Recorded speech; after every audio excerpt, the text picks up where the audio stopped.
नमस्ते। हमेशा खुश रहो बिटिया। आयुर्वेद फैकल्टी डॉक्टर सुशील कुमार शर्मा दिनचर्या नामक अध्याय को पढ़ाने जा रहा हूँ। पिछले अध्याय में भी दिनचर्या अध्याय पढ़ाया था, अब उसका आगे पढ़ाने जा रहा हूँ। मित्र और शत्रु के प्रति आचरण, मतलब दिनचर्या में ये भी है कि आपको कैसे आचरण करना चाहिए दिन भर, उसके बारे उसको भी दिनचर्या में बताया जाता है कि मित्र और शत्रु के प्रति कैसे आचरण करें। उसमें लिखा है कि भक्त्या कल्याण मित्राणी सेवते तर दूर गए, मतलब भक्त्या कल्याण मित्राणी यानी कल्याण करने वाले मित्रों के प्रति भक्ति रखो, यानी श्रद्धा रखो। जो कल्याण करने वाले मित्रों के प्रति श्रद्धा करो, उनकी सम्मति लेनी चाहिए, और जो कल्याण नहीं करने वाले व्यक्ति हैं उनसे दूर से ही किनारा काट लो, उनसे दूर से बचो। इस प्रकार से इन्होंने कहा गया है कि जो व्यक्ति आपका कल्याण करने वाले हैं उनका साथ दो, और कल्याण नहीं कर रहे हैं उनको दूर से ही आप उनसे बच जाएं। अब आगे लिखा है 10विध पाप कर्म। 10विध पाप कर्म भी बताए गए हैं इसमें कि 10विध पाप कर्म कौन कौन से हैं, उसके बारे में इन्होंने बताया गया है कि 10विध पाप कर्म है क्या।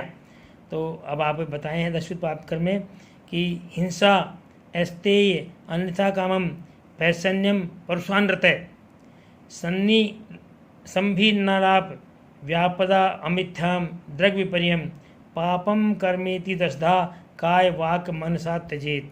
मतलब ये 10 जो पाप कर्म बताए हैं वो काय से यानी शरीर से, वाणी से और मन से, ये शरीर से, वाणी से, मन से, इस तरह से हैं। तो इनमें 3 तो कायिक हैं, 4 वाचिक हैं, और अंत के 3 फिर मानसिक है कर्म हैं। तो इन 10 पाप कर्मों को छोड़ देना चाहिए। कौन कौन से 10 पाप कर्म हैं? हिंसा यानी प्राणियों को मारना, प्राणियों को मान सब पहला है। अस्तेय यानी चोरी करना। अन्यथा काम को बोले अगम्य स्त्री से गमन करना, यानी गुरुजन की स्त्री से गमन करना या अन्य स्त्री के साथ मैथुन करना, ये इस तरह करना। पैशून्य में चुगली करना। परुष वचन यानी कठोर वचन बोलना। सन्निभय प्रलाप यानी असम्मत बोलना, मतलब कुछ ही बोलना, जो कुछ ही बोल देना। व्यापद यानी दूसरे को हानि पहुंचाने का विचार करना।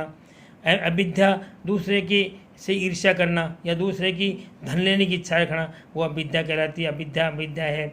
और द्रग विपर्य में यानी नास्तिक जैसी स्थिति करना, यानी अश्रद्धा करना, किसी में श्रद्धा नहीं हो वो द्रग। इस प्रकार से ये 10 पाप कर्म है। इन पाप कर्मों को शरीर, वाणी और मन से छोड़ देना चाहिए। इनमें प्रथम जो 3 हैं वो कायिक हैं, शरीर वाले हैं, 4 वाचिक है, और अंत के 3 भी मन से होने वाले हैं। इस तरह इन 10 पाप कर्मों को व्यक्ति को छोड़ देना चाहिए, भूल जाना चाहिए। आगे है मनुष्य का कर्तव्य। मनुष्य का क्या कर्तव्य है उसके बारे में बताया इन्होंने कि अवृत्ति व्याधि शोकार्तानु अनुवर्तते शक्तित है। इन्होंने बहुत अच्छा उदाहरण दिया है शास्त्रों में कि अवृत्ति यानी जिनके जीवन के पालने का कोई साधन नहीं हो, अवृत्ति कोई वृत्ति नहीं हो, मतलब जिनको भोजन करने की व्यवस्था नहीं हो, अपने जीवन को पालने के कोई काम ही नहीं हो, ऐसे व्यक्तियों का। और कौन से व्याधि यानी जो रोग से ग्रस्त है ऐसे व्यक्ति, शोकार्त यानी जो शोक से ग्रस्त है ऐसे व्यक्ति, ऐसे व्यक्तियों को क्या है अपनी यथाशक्ति अपनी शक्ति से भी अधिक उनको ध्यान रख करके उनका यथाशक्ति प्रयत्न करके लाभ पहुंचाना चाहिए। किनको? जो रोगी हो, जिनकी प्रवृत्ति नहीं हो, जो व्याधि से पीड़ित हो, शोक से पीड़ित हो, ऐसे व्यक्तियों की यथाशक्ति सहायता करनी चाहिए। आगे है आत्मवत संतत पश्येद कीट पिपलिकाम। और आगे बहुत अच्छा उदाहरण दिया है कीट और पिपलिका, यानी कीट यानी कीड़े और पिपलिका यानी चींटी और कीड़ों को आत्मवत समेत अपने समान समझकर जानना चाहिए। पश्चेद यानी अपने स्वयं के समान उनको समझना चाहिए। किसको? कीड़े मकोड़ों को, चींटियों को अपने स्वयं के समान समझना चाहिए, यानी उनको कभी भी कष्ट नहीं देना चाहिए। अपने स्वयं को कष्ट नहीं देते हैं तो उनको भी कष्ट नहीं देना चाहिए। अर्चयेद, अब आगे लिखा है अर्चयेद यानी अर्चना करनी चाहिए। किसकी? अर्चयेद देव गो विप्र वृद्ध वैद्य नृप अतिथीन, मतलब इन लोगों की अर्चना करनी चाहिए, यानी पूजा करनी चाहिए। कौन कौन? देवता की, गो गाय की, विप्र ब्राह्मण की, वृद्ध व्यक्ति की, वैद्य की जो चिकित्सक उसकी, और नृप यानी राजा की, और अतिथि यानी जो अतिथि हो आपका, जो आपके घर मेहमान आया हो, इन सब व्यक्तियों की आपको पूजा करनी चाहिए, यानी इनकी अर्चना करनी चाहिए, सम्मान करना चाहिए। ठीक है, इनका सम्मान करना चाहिए। आगे है विमुखानार्थिनी कुर्या ना मनते ना क्षिपेत। याचकों को कभी मतलब यह है विमुखानार्थिना, अर्थिना जो आपको मांग रहे हो, आपसे जो मांग रहे हो, अर्थिना आपसे जो को प्राप्त करने चाहते हो, उनको कभी खाली हाथ मत छोड़ो, खाली हाथ मत जाने दो। मतलब कोई आपसे मांग रहा है तो उसको कुछ ना कुछ ज़रूर दो उसको, ठीक है ना। कुर्यात अनिशम नाक्षम, और किसी की उपेक्षा मत करो, किसी का तिरस्कार मत करो, किसी का तिरस्कार मत करो, किसी को कठोर वचन मत बोलो, किसी को उपेक्षा मत करो, किसी को झिझको मत हो, किसी को मतलब जोर से डांटो मत हो। ये सारी इन्होंने इस तरह के सद्व्रत के बारे में वर्णन किया गया है। आगे है उपकार प्रधान शाद परोपकारो अप्यरो, हमेशा उपकार प्रधान रहो, मतलब उपकार करो किसी का, हैं, उपकार करने वाले बनो। शत्रु के प्रति भी उपकार करने वाला होना चाहिए, मतलब जो आपका शत्रु है उसके प्रति भी आपको उपकार ही करना चाहिए। इस प्रकार का आपको ध्यान रखना चाहिए। संपद विपत्ति कामना हेतस्विति फले नतु, और संपत्ति और विपत्ति यानी आपके पास संपत्ति है तब भी आपको ऐसे रहना चाहिए, और विपत्ति में भी, मतलब संपत्ति और विपत्ति हो उसमें आपको एक समान आपको रहना चाहिए। मतलब उसमें किस तरह का आपके बदलाव नहीं होना चाहिए कि संपत्ति आ गई तो आपके भाव अलग हो गए, विपत्ति आ गई तो आप बहुत दुख पा रहे हो, ऐसी स्थिति होगी, ऐसे नहीं होना चाहिए, एक भाव रखना चाहिए। और इसमें आगे लिखा है हेतु विश्वते फले नेतु, मतलब किसी के आप कारण में ईर्ष्या कर सकते हो लेकिन उसके फल में ईर्ष्या मत करो। मतलब कारण, कोई कारण होने, जैसे ये कोई कारण है उसमें ईर्ष्या कर सकते हो आप, लेकिन फल में ईर्ष्या मत करो। मतलब परीक्षा में कोई पास हो गया, उस पास फल है उसमें ईर्ष्या मत करो। आप ईर्ष्या करो तो पढ़ाई में करो, उसके बराबर पढ़ो उसको। ईर्ष्या उसके कारण में ईर्ष्या कर सकते हो, फल में ईर्ष्या नहीं करनी चाहिए। आगे लिखा है काले हितम मितम विवाद विस्वाद पेशलम, और व्यक्ति को, मनुष्य को समय पर, काले यानी समय पर, हितम यानी हित बोलना चाहिए, मितम यानी अच्छा बोलना चाहिए, और सत्यम विवाद सत्यम पेशलम, और मधुर बोलना चाहिए और सत्य बोलना चाहिए, मतलब झूठ कभी नहीं बोलना चाहिए और मधुर बोलना चाहिए। इसके बारे में वर्णन किया गया है।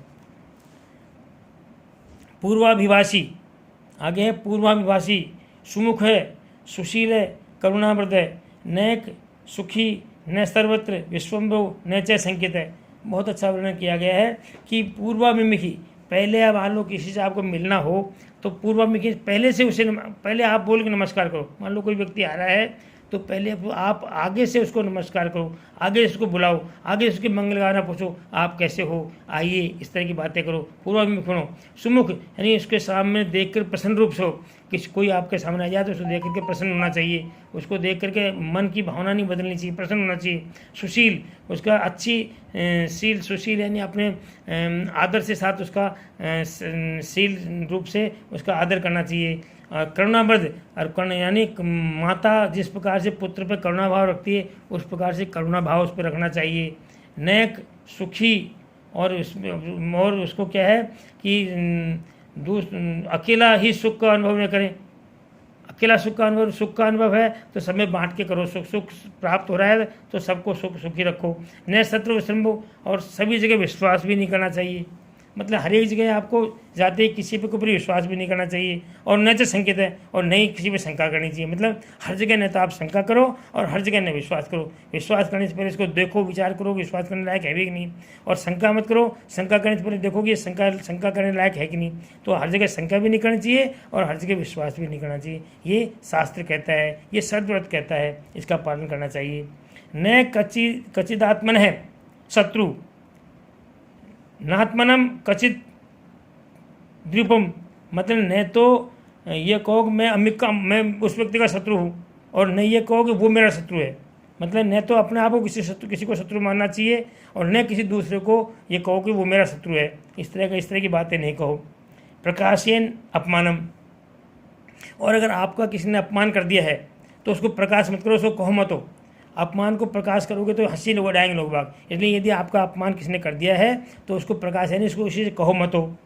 न निश्चिता प्रभु, और अगर प्रभु बोलते हैं आपका स्वामी, जो आपका स्वामी है, आपका पालन करना है। आपका स्वामी अगर आपसे प्रेम नहीं करे, आपके प्रभा नहीं करे, तो उसको भी जगह जगह मत कहो, उसको भी किसी से कहना नहीं चाहिए, इसको भी छुपा के रखना चाहिए। ऐसा करने से लोग बाग अवसर मिलने से आपकी हंसी उड़ाते हैं, इसलिए इसको आपको दूर रखना चाहिए। अब लोकप्रिय होने के निर्देश में क्या दिखाया है कि जनस्या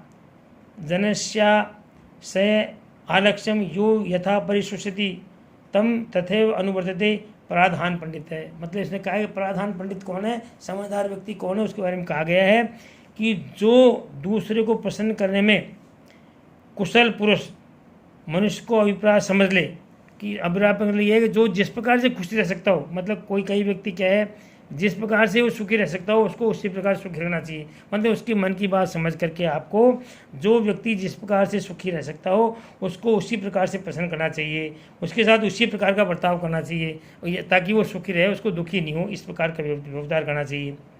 आगे है इंद्रियों का निग्रह।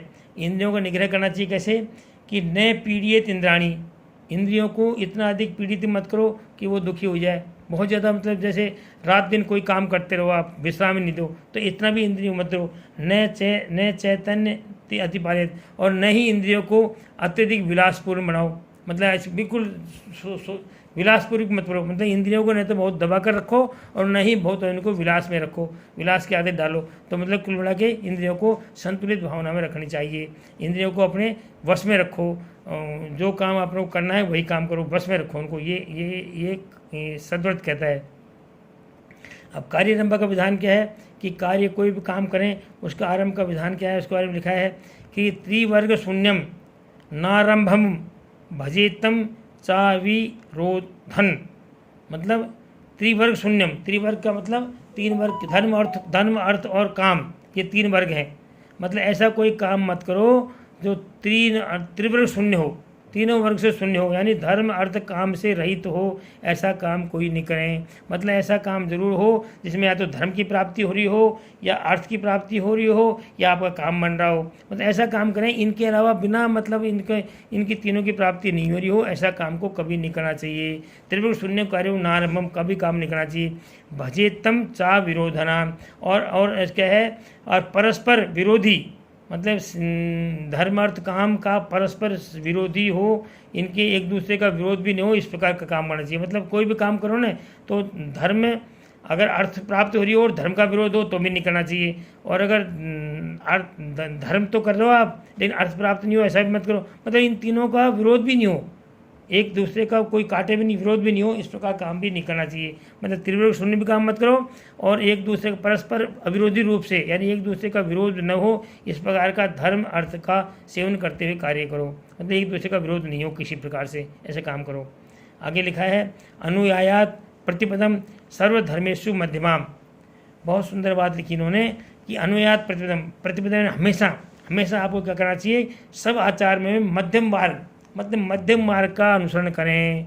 मतलब ऐसा मार्ग नहीं अपनाएं जो आपको आगे चलने में दिक्कत हो, और ऐसा भी नहीं अपनाएं जो बहुत छोटा मार्ग हो। मतलब मध्यम मार्ग का हमेशा उपयोग करना चाहिए।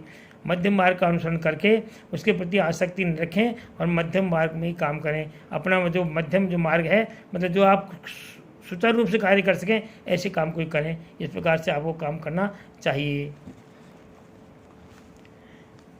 This session provided by Digital Session 2. I hope you are satisfied by digital lesson. If you have any query, please mention in comment box. I will resolve it. Thank you.